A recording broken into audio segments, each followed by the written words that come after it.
mon berger, de rien je ne manquerai. Oh mon âme, chante mon âme, et pas à pas il me conduit. Au bord des eaux calmes je le suis. Oh mon âme, chante mon âme. Oui, toujours le bonheur et la grâce m'accompagneront devant sa face.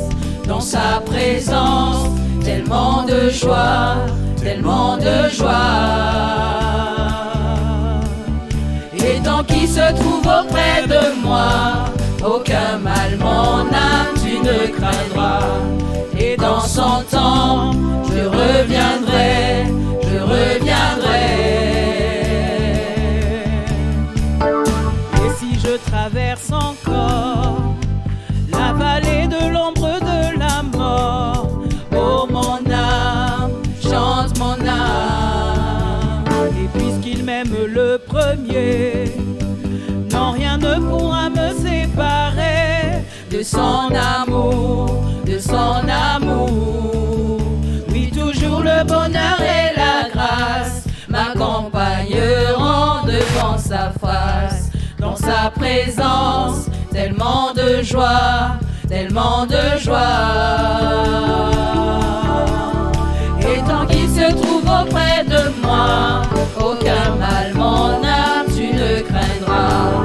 Et dans 100 ans, je reviendrai, je reviendrai. Yahweh, Yahweh, tu fais briller sur moi ton soleil. Yahweh, Yahweh, ta lumière chasse au loin les ténèbres.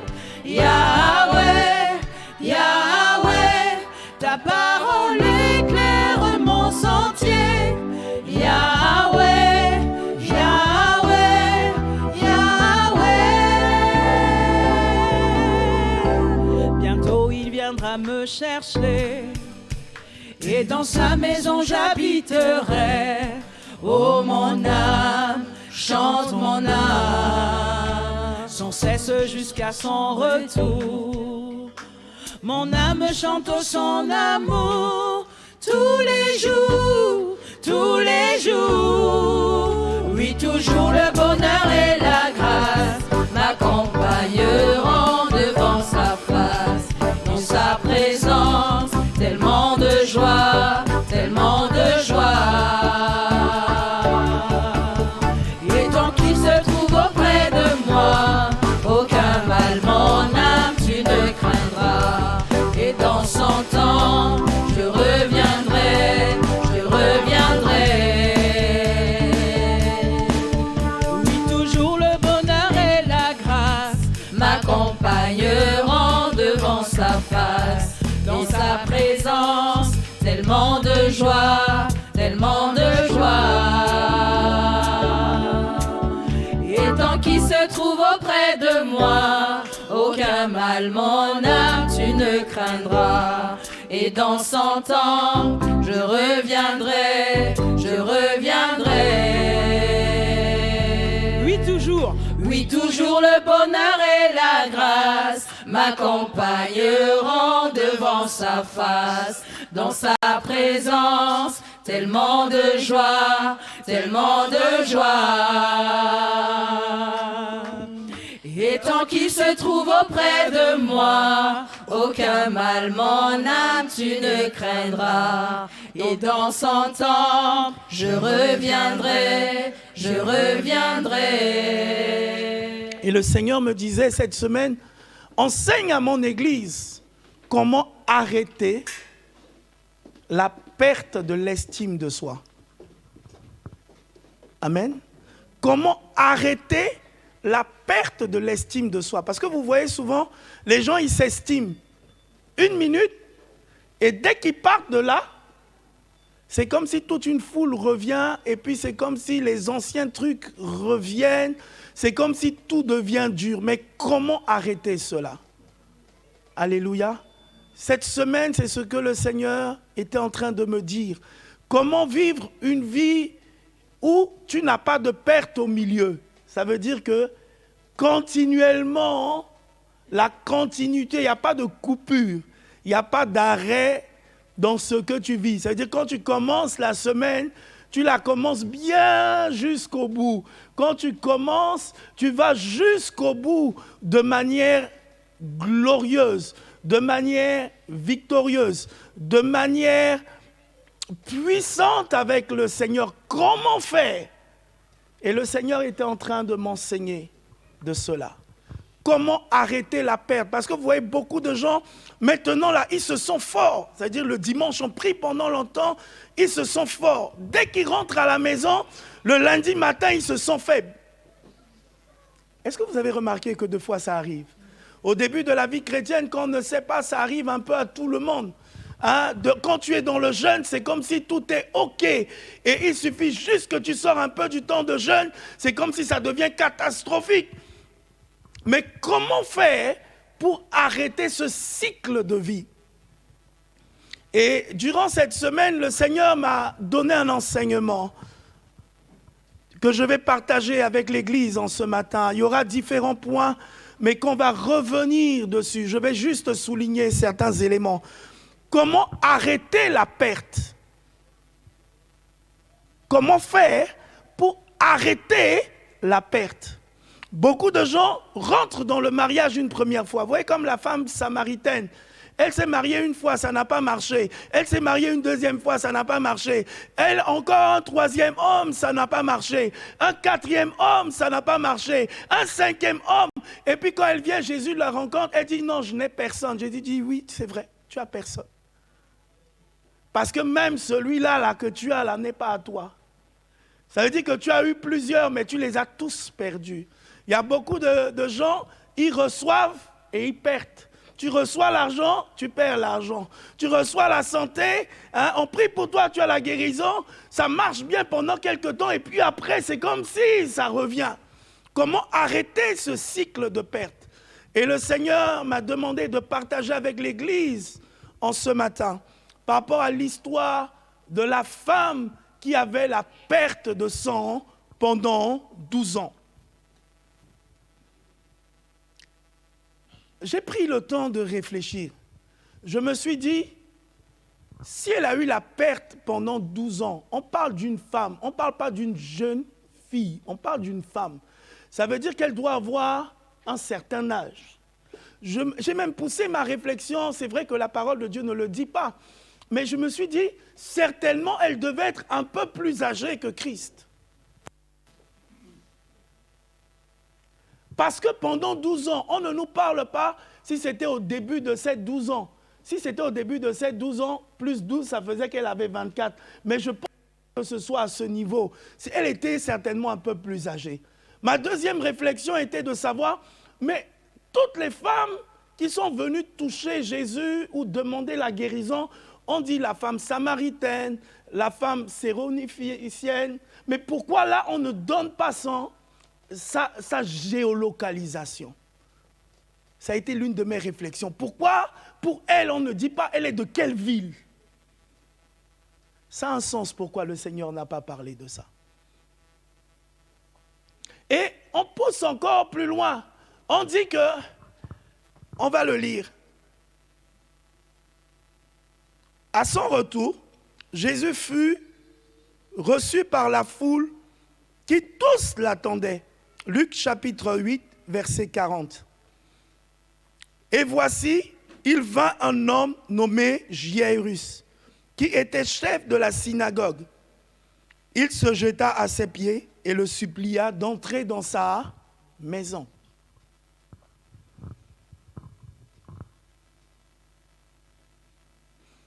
Parce qu'il avait une fille unique d'environ 12 ans qui se mourait. Pendant que Jésus y allait, il était pressé par la foule. Or, il y avait une femme atteinte d'une perte de sang depuis 12 ans, qui avait dépensé tout son bien pour les médecins, sans qu'aucun n'ait pu la guérir. Elle s'approcha par derrière et toucha le bord de ses vêtements. du vêtement de Jésus. Au même instant, sa perte de sang s'arrêta. Je vais d'abord m'arrêter là. Elle a touché le bord du vêtement. Au même instant, sa perte s'arrêta. Vous voyez là, on ne parle pas, il n'a pas signifié la perte de sang. On dit sa perte s'arrêta. Alléluia. Au temps où elle a saisi le vêtement, sa perte s'arrêta. Je veux juste te dire, en passant, ta perte peut s'arrêter lorsque tu saisis le pan du vêtement. La perte de ta famille, la perte de ta santé, la perte de tes finances, la perte de ton mariage, la perte de ton estime de soi. En fait, on dit la perte, ça veut dire tout ce que tu penses que tu peux perdre là, s'arrête à ce moment. Je te laisse y ajouter ce que tu penses que tu peux perdre, ou ce que tu as perdu, ou ce que tu ne tiens plus. Lorsque tu saisis le pan du vêtement, ta perte s'arrête. Alléluia. Juste là, on va revenir dessus. Jésus dit, qui m'a touché? Comme tous s'en défendaient, Pierre et ceux qui étaient avec lui, Maître, la foule t'entoure et te presse. Et tu dis, qui m'a touché? Je veux juste que nous puissions visualiser le contexte. Ça veut dire, il y a d'autres qui le poussent et le pressent. Mais tous ceux qui le poussent et le pressent ne le touchent pas. Est-ce que vous voyez la différence? Les disciples étaient là, entourant Jésus, mangeant avec lui, marchant avec lui. Certainement, Pierre ne devait pas être loin. Parce que quand on voit ceux qui ont eu l'occasion de voir le film de Jésus de Nazareth, vous voyez souvent Pierre, c'est un peu comme la sécurité rapprochée de Jésus. Il est souvent pas loin autour. Et souvent, les disciples sont autour. Mais vous voyez, il y a une différence. Il y a ceux qui le pressent et il y a celles qui le touchent. Amen. Ici, Pierre dit, ne vois-tu pas toute la foule? La foule t'entoure et te presse et tu dis, qui m'a touché? C'est comme si Jésus était au milieu de nous. On était tous en train de marcher. Vous voyez, un peu comme à la sortie du stade, là, tous en train de se presser pour se faufiler, pour sortir. Mais dans tout ça, il y a une seule personne. Parce qu'il dit, qui m'a touché? Il n'a pas dit, quels sont ceux qui m'ont touché? Il dit, qui m'a touché? Ça veut dire, dans la multitude, là, qui pousse, qui presse, très peu, ce sont ceux qui touchent. Amen. Dis avec moi, je ne veux pas seulement pousser. Je ne veux pas seulement presser, mais je veux toucher. Chacun dit en son nom. Si tu le dis avec foi, tu le toucheras. Amen. Si tu le dis avec foi, tu le toucheras. C'est en confessant de la bouche et en croyant du cœur qu'on voit cela se réaliser. Jésus a dit à cette femme, si tu crois, tu verras la gloire de Dieu. Si tu crois. Ici, il dit, mais Jésus répondit, quelqu'un m'a touché, car j'ai connu qu'une force est sortie de moi. Vous conviendrez avec moi que beaucoup de gens ont pressé Jésus, mais très peu Il n'y a qu'une seule personne qui a fait sortir de Jésus la force.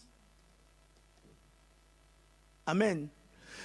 Une seule personne a fait sortir de Jésus la force. Cette seule personne, c'était celle qui avait des pertes. C'était celle qui avait des difficultés. Vous voyez, on dit que quand on lit le paragraphe, elle vient par derrière. Elle ne vient pas à côté, elle vient par derrière. Pourquoi? Elle avait honte de sa situation. Elle avait honte du contexte de vie qu'elle avait dépensé. On dit elle a dépensé tout son argent. Donc vous vous imaginez un peu. Elle n'avait plus d'argent. Ne plus avoir d'argent, ça veut dire qu'elle était pauvre. Et qu'elle avait des difficultés de vie. Ça veut dire que tellement qu'elle a dépensé, peut-être qu'elle ne s'habillait même plus. Je ne pense pas qu'elle aurait eu un parfum pour pouvoir se parfumer. Quand vous lisez dans d'autres versions, on dit qu'elle a entendu parler de Jésus, du témoignage de Christ.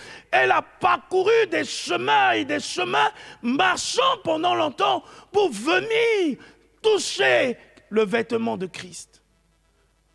Et si c'était, on ne parle pas ici d'hiver, donc ça veut dire qu'il faisait chaud. Quand il fait chaud, ça veut dire qu'il y a eu la transpiration, il y a eu la poussière. Donc vous vous imaginez le cocktail de la transpiration, de la poussière, de son état corporel qui vient s'approcher. Et d'où elle ne vient pas à côté, elle ne vient pas en face, mais elle vient derrière. Et lorsqu'elle vient, elle touche Jésus. Et là, il est dit, quelqu'un m'a touché, car j'ai connu qu'une force est sortie de moi. La femme, se voyant découverte, toute tremblante, se jeta à ses pieds et déclara devant tout le peuple pourquoi elle l'avait touché. Et comme elle avait été guérie instantanément. Vous vous imaginez? Elle était toute tremblante. Elle avait honte d'elle, elle était toute tremblante. Vous imaginez dire devant une foule, ça veut dire qu'on ne connaît pas le nombre de personnes qui étaient là. Pourquoi elle a touché Jésus? Ça veut dire qu'elle était en train de dire quoi? Je suis une femme qui a une perte de sang depuis 12 ans. Je vous laisse un peu imaginer certainement l'atmosphère de sa maison devait être comment? Souvent, quand c'est des temps cycliques, pendant un mois, on sait souvent comment ça se passe. Mais imaginez-vous continuellement pendant 12 ans. Donc vous vous imaginez l'atmosphère de sa maison. Et là même, on ne nous parle pas qu'elle a des enfants. On ne nous dit même pas qu'elle a un mari. On nous dit une femme, certainement, ces 12 ans de vie ont été bousillés. Certainement pas de mari, pas de femme, pas d'enfants, pas de parents autour. Et on parle d'elle toute seule. Et elle vient devant une foule en train de dire ce qui s'est passé. Le pourquoi elle a touché le banc de son vêtement. Et vous voyez, là maintenant, quand elle parle, comment elle a été guérie, Jésus lui dit, ma fille, ta foi t'a sauvée, va en paix.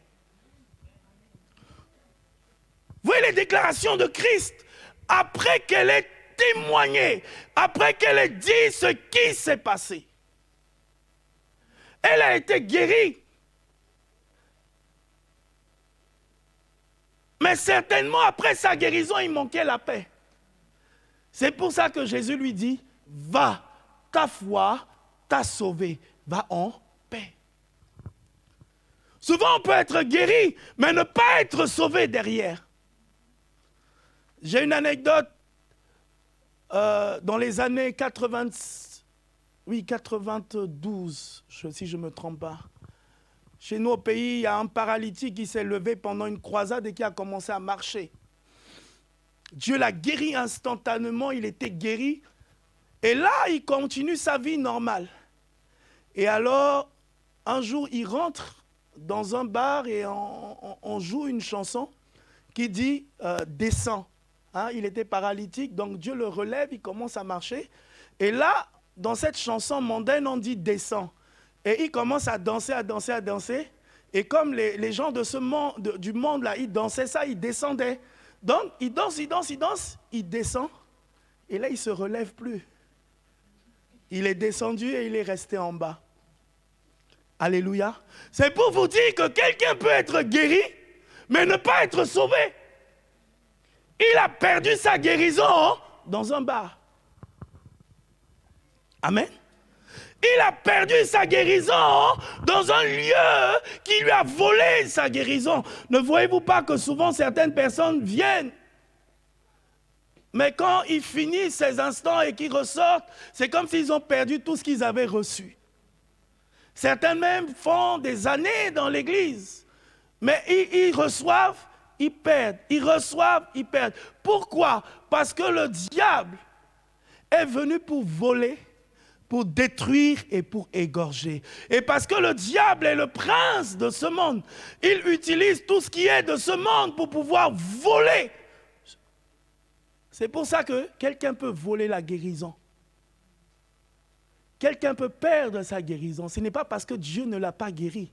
Souvent, on accuse les hommes de Dieu, on dit non, il a prié. Non, ce n'est pas ça. Quand vous voyez bien, lorsque l'ange est venu libérer Pierre de la prison, il a donné des indications à Pierre.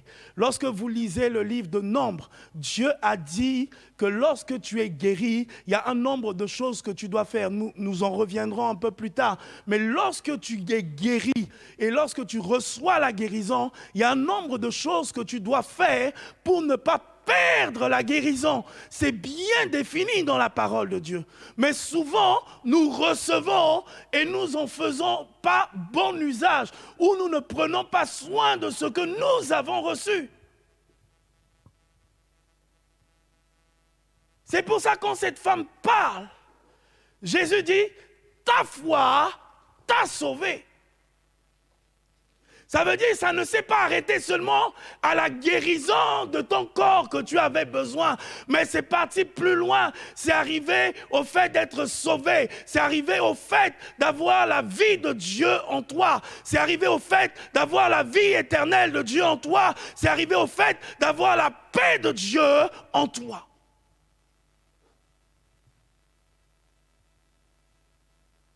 Et Jésus dit, va en paix. Parce que je pense que le fait d'avoir dit devant tout le monde son état, j'essaie un peu d'imaginer. Peut-être que d'autres personnes derrière allaient la doiter. Peut-être d'autres personnes allaient parler d'elle. Peut-être qu'elle-même allait s'accuser. Qu'est-ce que les gens vont penser de moi? Souvent, on a eu le temps de recevoir des gens, de parler avec eux après des temps de guérison. Et souvent, certains témoignent après, ils se disent, non, je suis honteux. Qu'est-ce qu'on va penser de moi? Mais là, Jésus dit, ma fille, ta foi t'a sauvée. La foi permet de garder ce que l'on a reçu. Ce qui est né de Dieu triomphe. Et ce qui triomphe, c'est notre foi. Mais ici, quelle est la manifestation de cette foi? Vous voyez, on parle que cette femme a touché. Si on va dans d'autres synonymes, ça veut dire qu'elle a saisi. On peut encore dire, elle s'est appropriée. Pour que ta perte s'arrête, il faut que tu t'appropries Christ. Il faut que tu t'appropries la parole. Il envoie sa parole et sa parole guérit. Il faut te l'approprier. Ce n'est pas que Dieu nous a dit, Dieu m'a dit. Amen. Elle s'est appropriée. Et quand je préparais ce temps, le Seigneur me disait, Jésus est venu parmi les siens et les siens ne l'ont pas reconnu. Ça veut dire qu'il était parmi les siens, mais les siens ne se sont pas appropriés de lui. Ils ne l'ont pas considéré à la vraie valeur de ce qu'il était pour eux.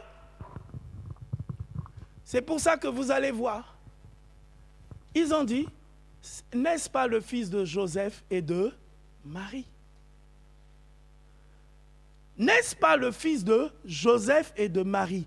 Pour certains qui ont grandi avec lui dans la synagogue, c'était le fils de Joseph et de Marie.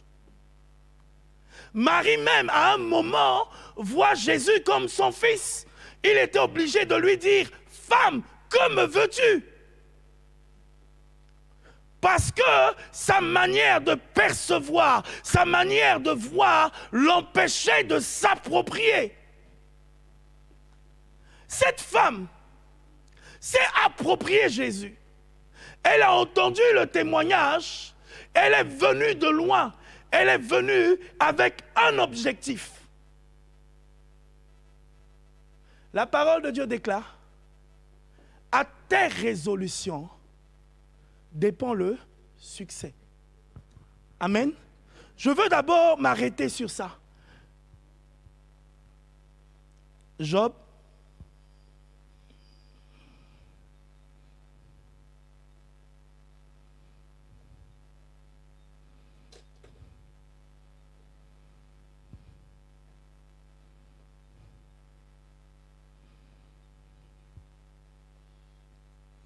« 22, verset 28. Job 22, verset 28.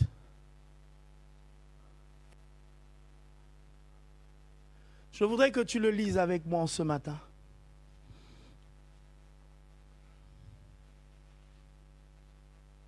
À tes résolutions répondra le... C'est tes résolutions. Qu'est-ce que tu résous dans ton cœur? Amen. Qu'est-ce que tu résous dans ton cœur? Je pense, là c'est Luc, mais dans la version quand Marc parle de ce témoignage, il dit, cette femme a résolu en elle, si je peux seulement toucher. Elle a résolu. Ça veut dire que quand elle venait là, elle avait un objectif. Elle n'est pas venue seulement comme toute la masse qui est venue accompagner. Amen. Elle n'est pas venue en accompagnateur. Elle n'est pas venue en foule. Mais elle est venue avec une résolution dans son cœur. Amen. Elle est venue avec une résolution. Elle a dit en elle, si je peux toucher le pan de ses vêtements, je serai guéri. La première des choses, la résolution. Le succès n'agit que selon la résolution que tu fais en toi. Ça, c'est l'une des lois du succès. Est-ce que tu es résolu? Amen. Je vous donne un témoignage. On allait prier et je pense que c'est la seule fois où j'ai vu, non, la deuxième fois, je crois. Après, il y a eu une autre fois.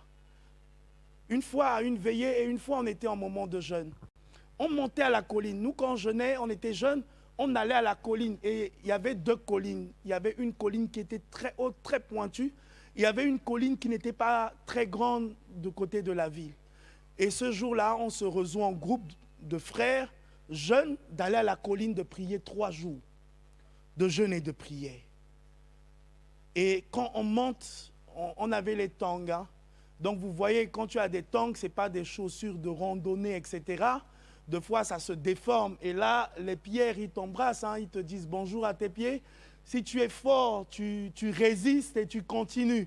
Un peu comme ceux qui ont vu le chemin de croix hein, de notre Seigneur. Donc, c'est comme une montée de chemin de croix. C'est-à-dire que là, on monte, c'est aride. On arrive. Et dès qu'on arrive, il commence à pleuvoir. Mais là, il pleut d'une manière où il y a des adverses et il n'y a pas de construction. Bon, j'ai appris que derrière nous, ils ont fait des constructions pour aménager les lieux. Mais non, nous, on préférait quand il n'y avait rien. Alléluia. Et on monte et il commence à pleuvoir. Et comme on était tous jeunes, on était résolus. Vous voyez comment les jeunes sont fougueux et tout. On est résolus, on se regarde l'un avec l'autre. On dit, bon, chacun dit dans son cœur, on va voir qui va descendre, qui va fuir. Parce que quand c'est comme ça, tu fuis et puis après on se retrouve en bas. Comme ça, on va te demander, frère, mais ta foi là, vraiment... Alléluia. Et on monte là, il commence à... Le seul truc qu'on fait, on prend la Bible, on met sous nos vêtements et il pleut à seau. Mais on se résout quand même de prier. On se résout d'intercéder, de persévérer. Au début, il fait froid, on grelotte, il pleut, on continue à prier. La pluie s'arrête, on continue. Et je vous assure, cette fois-ci, on n'a pas pu se voir l'un avec l'autre à 1 mètre. On ne pouvait pas se voir. La nuée de Dieu était palpable. On ne pouvait pas se voir. On était tous là et on était de... C'est une dimension de prière que je ne peux pas vous expliquer comment. Mais quand on est descendu de là, on a vu la gloire de Dieu. On a vu la main de Dieu se manifester. Mais on était résolus. Quand la parole de Dieu nous dit que l'Esprit a conduit Jésus dans le désert pour prier, quand vous allez en Israël, pour ceux qui ont eu l'occasion d'y aller et de voir là où c'est le désert, ce n'est pas la porte d'à côté. Il faut être résolu dans son cœur pour aller là-bas. En plus, tu es tout seul, il n'y a personne, il n'y a pas télé, il n'y a pas WhatsApp, il n'y a pas Facebook, il n'y a rien. Ça veut dire que, comme on le dit là, tu es face à face avec Dieu. Et pour arriver à ce niveau où l'Esprit de Dieu a pu revêtir Jésus de puissance, il a fallu qu'il accepte perdre. Il faut accepter perdre pour pouvoir posséder. Alléluia. Cette femme avait la perte pour pouvoir attirer la puissance, pour pouvoir attirer la force. Il a fallu qu'il y ait une perte.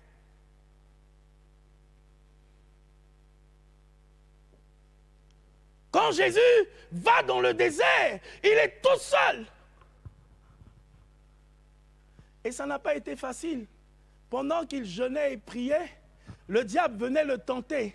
Le diable venait le pousser, le diable venait le titiller pour essayer de voir, mais il était résolu. À tes résolutions dépend le succès. J'aime bien parce qu'on ne dit pas à vos résolutions. C'est personnel. Alléluia. C'est personnel. La résolution, elle est personnelle. À tes résolutions dépend le succès. David a résolu dans son cœur qu'il ne pouvait pas être insulté par un incirconcis. Il a résolu dans son cœur de pouvoir terrasser Goliath. Il a résolu dans son cœur qu'il ne pouvait pas être insulté par l'ennemi. Il a résolu. Je veux te dire, à ta résolution dépend le succès. Le succès n'est pas lié à la masse, mais le succès est lié à la personnalité de celui qui est résolu.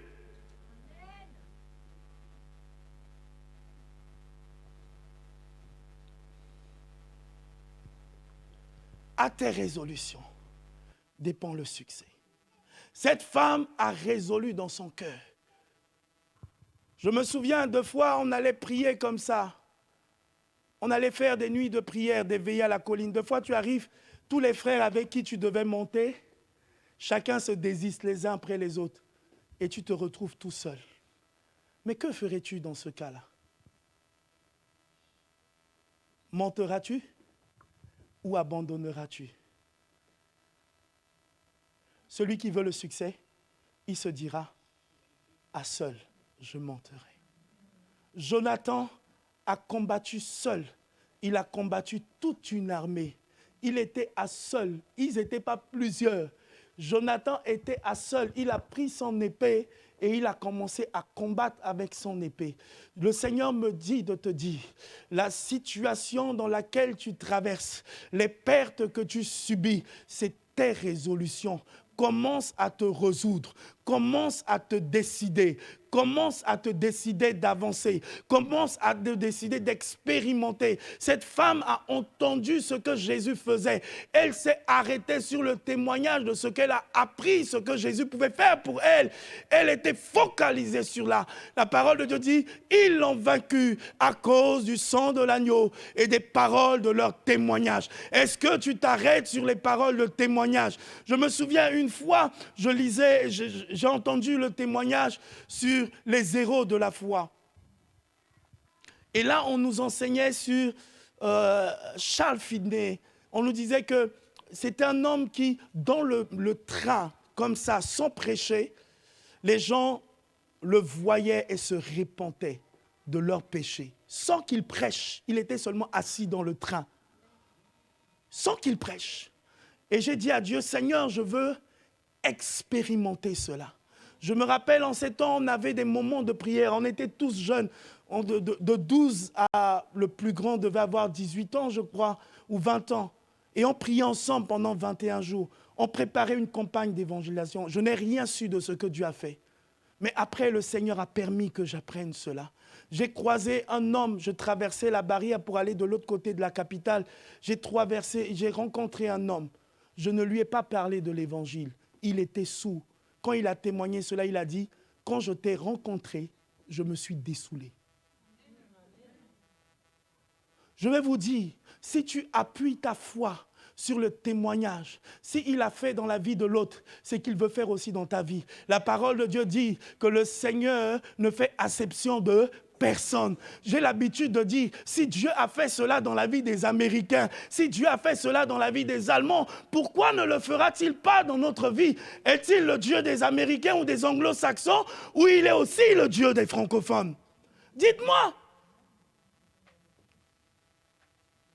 Oui, il peut le faire au travers de nos vies. Mais c'est à nos résolutions. J'étais résolu de vivre cela. Lorsque tu entends le témoignage, c'est pour encourager ta foi, c'est pour te dire ce que Dieu a fait dans la vie de l'autre, c'est ce que Dieu veut faire dans ta vie.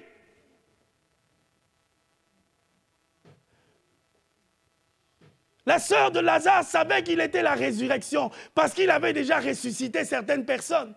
Mais elle ne croyait pas qu'après 4 jours, c'était encore possible.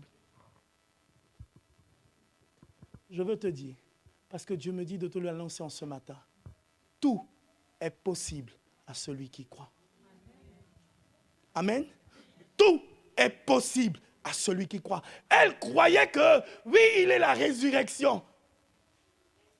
Mais après 4 jours, c'est impossible. Jésus lui dit, crois, tu verras la gloire de Dieu. Je suis venu t'annoncer, lorsque tu crois, lorsque tu proclames ta foi, tu es en train d'ouvrir le chemin à Dieu pour que Dieu puisse apporter la puissance, pour que Dieu puisse apporter la force, pour que Dieu puisse apporter l'accomplissement, pour que Dieu puisse apporter la réalisation. Mais lorsque tu proclames ta foi, cette femme a décidé en elle. La parole de Dieu dit, marchez par la foi et non par la vue. Amen. Marchez, la deuxième chose. La première chose, la résolution. La deuxième chose, marchez par la foi. Parce qu'elle a dû voir les gaillards comme Pierre. Elle a dû voir les autres gaillards autour. Elle a dû, parce que là, il marchait avec le sacré. Là, il marchait avec Jairus, le chef de la synagogue. Vous voyez, quand on dit chef de la synagogue, c'est un peu comme si c'était un chef dans un village, ça veut dire entouré. Quand on dit chef de la synagogue, ça veut dire qu'il devait avoir des lieutenants, des gens autour de lui, des protocoles, comme souvent pour aller voir certains homme de Dieu, il y a des protocoles, etc., etc. Donc on dit chef de la synagogue, il devait avoir un nombre de protocoles. Je bénis Dieu, il n'y a pas de protocole ici. Venez comme vous voulez. Alléluia. Alléluia. Mais annoncez-nous quand même. Il n'y a pas de protocole, on ne ferme pas la porte. Venez comme vous voulez. Alléluia. Et il dit ici, il allait pour un lieu. Cette femme l'a arrêté en chemin. Tu peux arrêter la lumière de Dieu sur ta vie. Tu peux arrêter la gloire de Dieu sur ta vie. Tu peux arrêter la gloire de Dieu sur ta maison. Tu peux arrêter la puissance de Dieu dans ta vie. Mais cela dépend de ta résolution. Cette femme a marché avec une foi. Elle savait que si je peux toucher, mais je crois en elle, elle savait que c'était possible. Parce que souvent, quand tu marches comme ça, tu peux voir les gaillards et tu te dis, ce n'est pas possible, hein, je laisse tomber. Vous voyez, souvent, certaines personnes, quand il n'y a pas de métro ou il y a grève de métro et de bus, ils voient la distance trop loin, ils disent, je ne pourrais pas atteindre, hein, je reste ici et puis je repars. Mais elle était résolue, elle était décidée en elle. Elle avait un objectif, elle avait la foi qui la poussait. C'était ardent dedans d'elle, ça bouillait en elle. Elle a marché par la foi. Ne marche pas par la vue. Dieu dit à Israël, ce que j'ai contre toi, c'est parce que tu promènes le regard inquiet. Ne marche pas avec un regard inquiet. Ne marche pas en regardant l'autre à gauche, l'autre à droite, comment il est. Ne marche pas en regardant, est-ce que cela est possible? Mais marche en disant au-dedans de toi, tout est possible à celui qui croit. Je crois et que cela est possible pour moi. Je crois et que je peux saisir. Je crois et que cela peut se manifester. Elle a marché par la foi. La parole de Dieu dit, il est le rémunérateur de ceux qui le cherchent.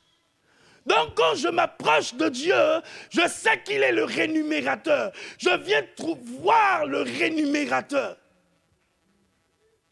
Moi, quand je viens prier ou que je viens adorer, je sais que je viens voir le rémunérateur. Même si mon corps est fatigué, comment? Je vous donne un témoignage. Une fois, on a prié toute la nuit pendant une veillée. On faisait les veillées samedi. Donc, on a prié de 20h à 5h. À 5h, j'avais la joue enflée comme ça. J'avais une rage dedans. Et Dieu me dit, va au culte. Je dis à Dieu, mais Seigneur, il me dit, va au culte.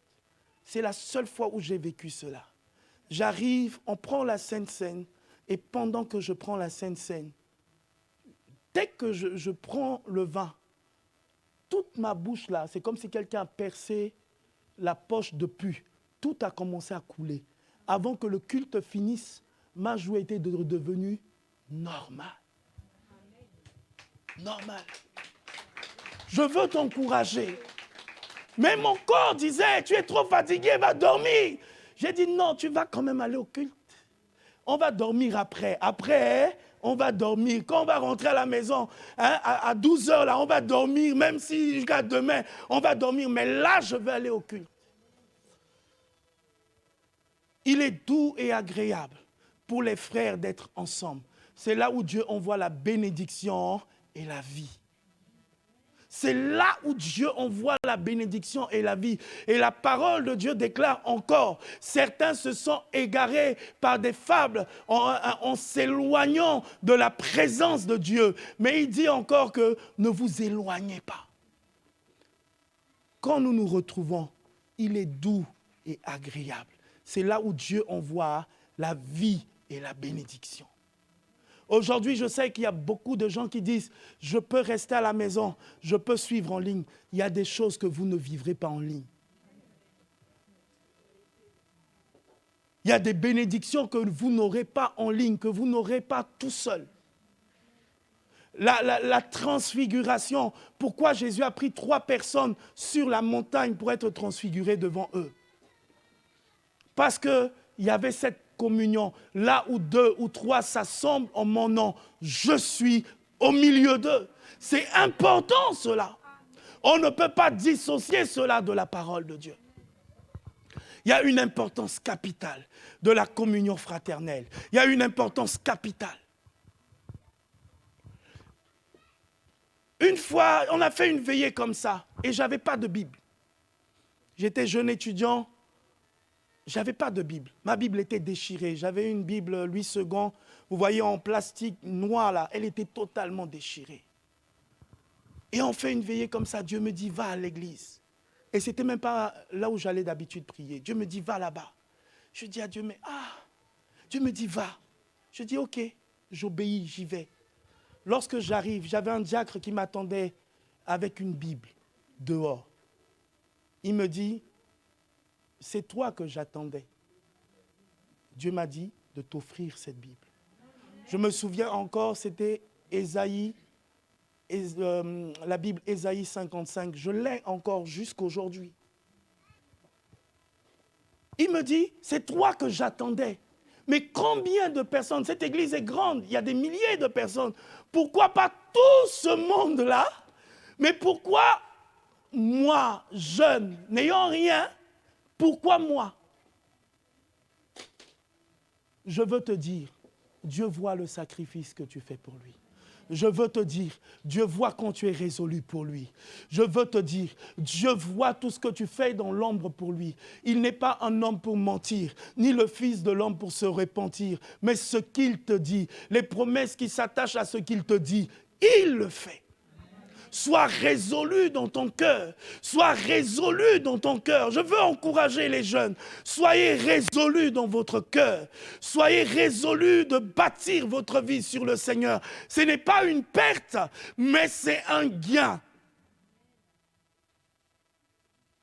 Parce que la bénédiction sera pour vous, pour vos enfants, pour vos petits-enfants, pour vos arrière-petits-enfants, jusqu'à la 1000e génération. Soyez résolus.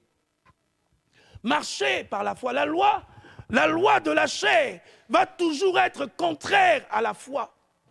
La chair va venir te dire, comme la chair a fait à Abraham, le père de la foi. Sarah a commencé à dire à Abraham, regarde, on est vieux. Donc ton affaire que Dieu t'a dit, on va avoir Isaac là, on va attendre jusqu'à quand? On s'organise rapidement et comme ça on va avoir un enfant. Et comme elle connaissait la loi, elle savait que si elle prenait sa servante et qu'elle donnait à Abraham et que sa servante accouchait sur ses pieds, l'enfant lui allait être redevable. Elle connaît la loi.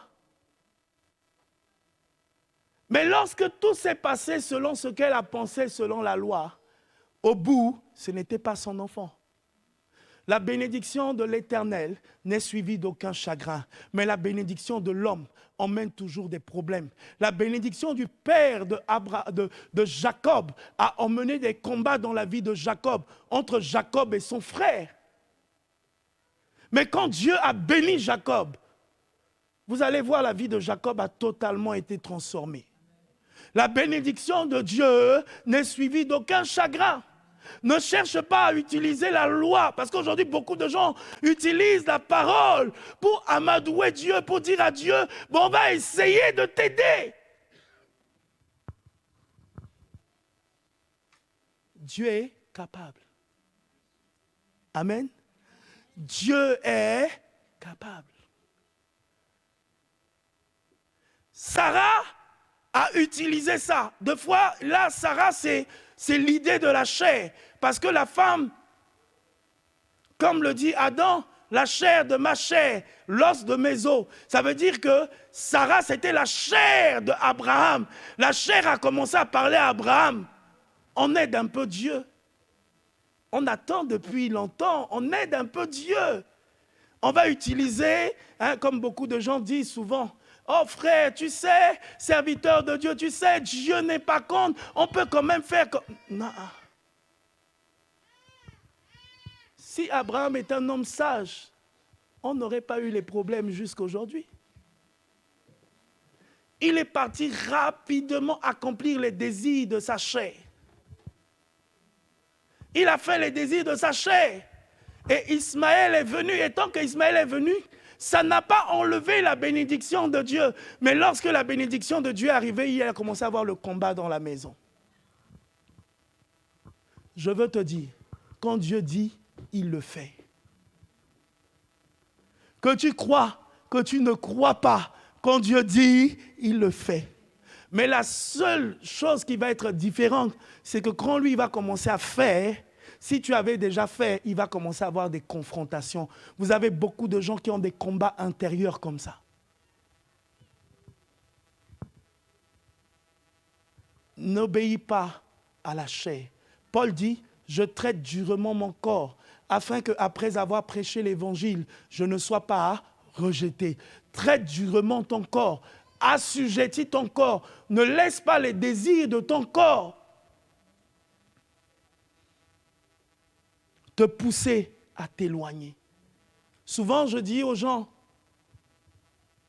je connais un frère, dans ces temps de prière, il avait noté, Seigneur, je veux que la femme que tu me donnes soit comme ça, comme ça, comme ça, comme ça, comme ça. À un moment donné, quand l'âge commençait à passer, il a dit, bon, ce n'est pas grave.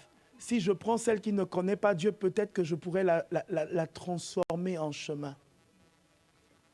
Ça ne s'est jamais passé que celle qu'il a pris là a été changée en chemin. C'est devenu un problème dans sa vie. Sois fixe sur tes résolutions. Je dis à l'Église, sois fixe sur tes résolutions. Quand tu demandes à Dieu, Dieu te donne ce que tu lui demandes. Ne change pas en cours de chemin pour aider Dieu. Parce que, je prends un cas simple, je veux qu'elle soit une femme de prière. Je veux qu'elle soit une femme qui prêche. Je veux qu'elle soit une femme qui témoigne. Bon, comme j'ai demandé peut-être 5 à Dieu, je me dis en chemin, bon, si elle n'a que 2, peut-être que non. Sois résolu. Ne change pas en chemin. Quand tu as prié pour ça, sois résolu. Beaucoup de gens se trouvent dans des problèmes parce qu'ils ne sont pas résolus. Parce que ce qu'ils disent à Dieu, ils oublient même ce qu'ils ont demandé à Dieu. Si j'ai demandé à Dieu une Mercedes rouge, même si tu me donnes une Mercedes noire, ce n'est pas Dieu qui m'a donné ça. Moi, j'ai demandé rouge. Alléluia. Soyez objectifs dans vos demandes avec Dieu. Soyez objectifs dans vos résolutions avec Dieu. Soyez objectifs sans vous détourner ni à gauche ni à droite. Cette femme ne s'est pas détournée. Elle avait un objectif. Je veux atteindre Jésus. Elle n'a pas dit, si j'arrive à atteindre un des apôtres, un des disciples, si j'arrive à atteindre Pierre, parce que bon, peut-être que quand Pierre était parti prêcher dans les maisons, peut-être que Pierre était passé dans sa maison. Elle aurait pu peut-être se dire que, bon, si j'attrape Pierre ou Jean, si j'attrape son vêtement, c'est déjà bon. Non. Elle avait un objectif. Sois fixe sur ton objectif. La Bible dit, ayez les regards fixés sur Jésus, le consommateur de votre foi. Sois fixé sur Jésus. Ne te détourne ni à gauche, ni à droite. Sois fixe sur Jésus. Sois résolu dans ce que tu demandes. Sois résolu dans ton attente. Nous, on avait des prières comme ça. Seigneur, si tu ne me visites pas, je ne descends pas. Nous, on savait à quelle heure on montait à la colline prier, mais on ne savait pas à quelle heure on descendait. Oui, on savait à quelle heure on monte. Mais Seigneur, si tu ne nous parles pas, nous, on ne descend pas. Et puis si ça doit faire 2 jours, 3 jours, ou même deux fois on disait à Dieu, si on doit mourir dans ta présence, au moins c'est ta responsabilité. Tout le monde saura que toi, Dieu, tu nous as abandonnés. Nous, on avait des fois comme ça, des fois folie. On montait, on priait, on ne savait pas à quelle heure on descendait. On montait, je me souviens au début de notre foi, à l'église, nous on savait à quelle heure on commençait le culte. Quand on recevait le patriarche Charles, on savait à quelle heure on commençait. Personne ne savait à quelle heure on finissait. Deux fois, on pouvait commencer de 8 heures à 15 heures, seulement le culte. Mais aujourd'hui, Et après, on est étonné qu'on a des pertes. On a des pertes. On n'a pas la paix de Dieu. On n'a pas le salut de Dieu. Parce qu'on n'est pas fixe sur Jésus. Le Seigneur m'envoie dire à l'église en ce matin, ayez le regard fixé sur Jésus, le consommateur de votre foi. Jésus paye la foi. Lorsque tu mets une carte bleue dans un distributeur et que tu as approvisionné ton compte, la carte bleue te donne ce que tu as approvisionné. Lorsque tu pries, tu es en train d'approvisionner ton compte spirituel. Lorsque tu jeûnes, tu es en train d'approvisionner ton compte spirituel. Lorsque tu lis la parole de Dieu, tu es en train d'approvisionner ton compte spirituel. Lorsque tu es en train de proclamer la parole de Dieu, tu es en train d'approvisionner ton compte spirituel. Et lorsque tu mets ta foi, il te donne ce que tu as mis. Amen. Bon, lorsque tu as approvisionné ton compte en euros, tu ne peux qu'avoir des euros. En France, ici, on ne peut pas nous donner du CFA. Ça n'existe pas. C'est pour dire quoi? Quand tu approvisionnes dans le monde spirituel, tu reçois le monde spirituel. Quand tu approvisionnes dans le monde physique, tu reçois aussi du monde physique. Ça, c'est la loi. C'est ce qu'on appelle la loi de la semence et la loi de la récolte. Beaucoup de gens approvisionnent uniquement dans le monde spirituel. Regardez, Jésus, pour faire la multiplication, il demande aux gens qui sont là d'emmener le pain et le poisson. Pourquoi n'a-t-il pas demandé la prière en langue? Parce que c'est le monde physique. Ce qui est du monde physique est le monde physique. Ce qui est du monde spirituel est spirituel. Il faut comprendre ces choses. Aujourd'hui, nous prenons beaucoup de temps, de fois, à approvisionner notre spirituel. Et après, nous sommes étonnés que notre physique ne suit pas. Mais il faut être équilibré. Amen. Il faut être équilibré. L'Église primitive, la parole de Dieu dit quoi? Les gens emmenaient au pied des apôtres. La parole de Dieu dit encore dans le livre de Proverbes que celui qui retient s'appauvrit. Ananias et Saphira ont voulu retenir. Et qu'est-ce qui s'est passé? Ils sont morts. Beaucoup de gens essayent de retenir. Quand ils viennent dans la maison de Dieu, ils n'honorent pas Dieu totalement. Ils honorent Dieu à une certaine manière. Si tu honores Dieu totalement, Dieu t'honore totalement. Il n'y a pas que dans l'Église aux États-Unis où il doit y avoir des hommes et des femmes entrepreneurs. Coca-Cola, c'est un chrétien. Ford, c'est un chrétien. KFC, c'est un chrétien. Mais il ne peut pas voir que eux, mais nous. Que décidons-nous? Ça, c'est à nous de décider. C'est à toi et à moi. Serons-nous résolus de dire à Dieu, Seigneur, pas que eux, mais nous aussi, nous voulons vivre le miracle. Mais nous aussi, nous voulons vivre ta bénédiction. Mais nous aussi, de même que Israël vit la bénédiction, nous voulons vivre la bénédiction. Ça, c'est à toi et à moi d'être résolus, de le demander. Sinon pas, nous aurons des pertes. Vous voyez, quand on lit l'histoire qu'on a lu tout à l'heure, quand Abraham est sorti vainqueur, la parole de Dieu dit, Abraham donna la dîme de tout. Et là, il est dit, quand Abraham a donné la dîme, Lévi était en lui et Lévi aussi a donné. Cela fait partie de la parole de Dieu. C'est important. Mais ça, c'est la résolution de tout un chacun. Amen. Je sais que des fois, c'est difficile. Je me souviens une fois, On priait et Dieu me disait, c'était mes seuls argents de poche que ma mère m'avait donné. Et Dieu me dit, donne tout. J'ai commencé à réfléchir. Le lycée, dans la semaine, comment ça allait être. Dieu me dit, donne tout. Et je dis à Dieu, ok, je donne tout. Je te donne tout. Je te donne mon cœur, mon âme et mon esprit. Il dit, nul ne peut servir deux maîtres à la fois, sinon pas il aimera l'un et il haïra l'autre. Il dit ça à qui? À ce jeune qui vient, qui est riche, et que Jésus lui dit, donne tous tes biens. Et il part tristement. Donne tout à Dieu. Laisse tout à Dieu. Libère tout ton cœur à Dieu. Laisse Dieu prendre la première place en toutes choses.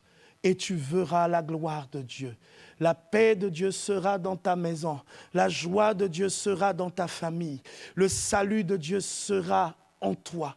Donne tout.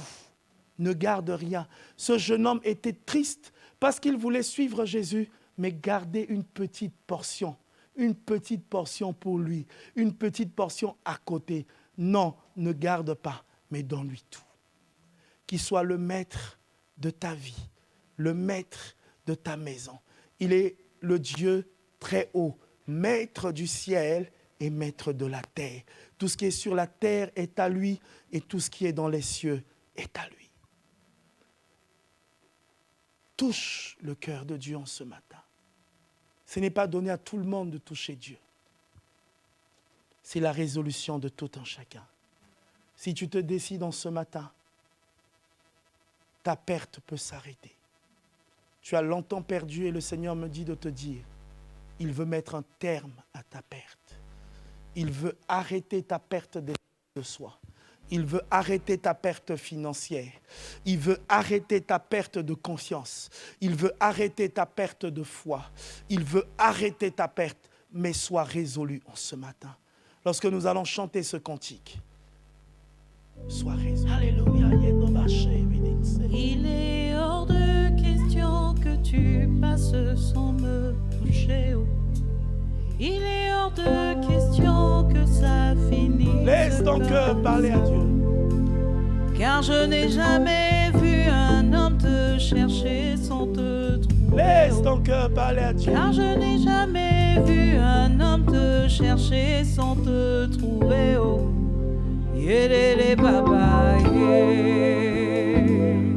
Prie le Seigneur ce matin, parle. yélélé baba. Parle au Seigneur, il est présent ce matin, parle-lui, ouvre ton cœur.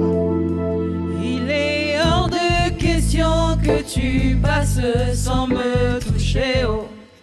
Il est hors de question que ça finisse Parle au Seigneur comme ce ça. matin.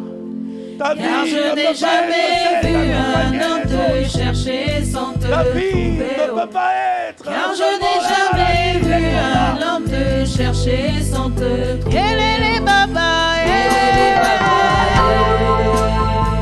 Oh ma chère, elle s'est dit, si yélélé baba, si je peux, avance encore. yélélé baba, Dépasse les raisonnements, dépasse les erreurs, dépasse en ce matin et avance. Papa est là, il va me toucher. Oh. Papa est là, moi je n'ai peur il est là, de il est rien. présent. Il est présent, Quand il les est hommes me présent, il est rejettent, présent. il me dit moi je t'aime encore. Je reste là, je sais qu'il va me toucher. Oh. Quelque chose va te passer. Il est hors de question.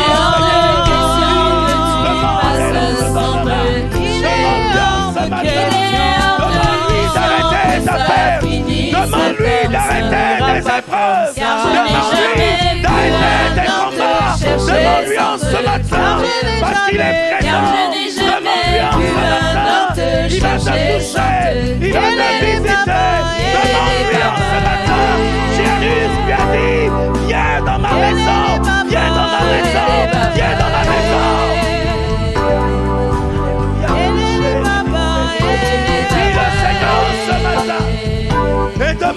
interdit de rentrer dans ta maison. Il est hors de question que tu passes sans me toucher. Sois résolu en ce matin.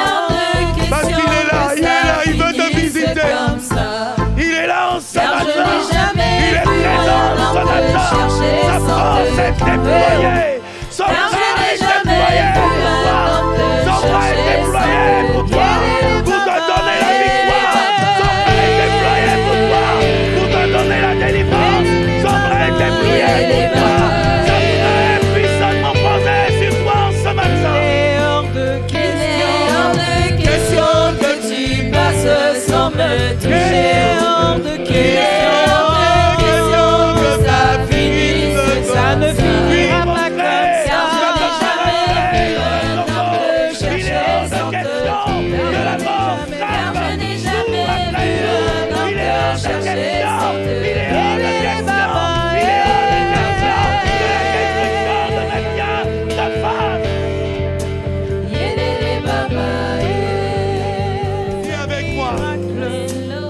Je demande et je reçois.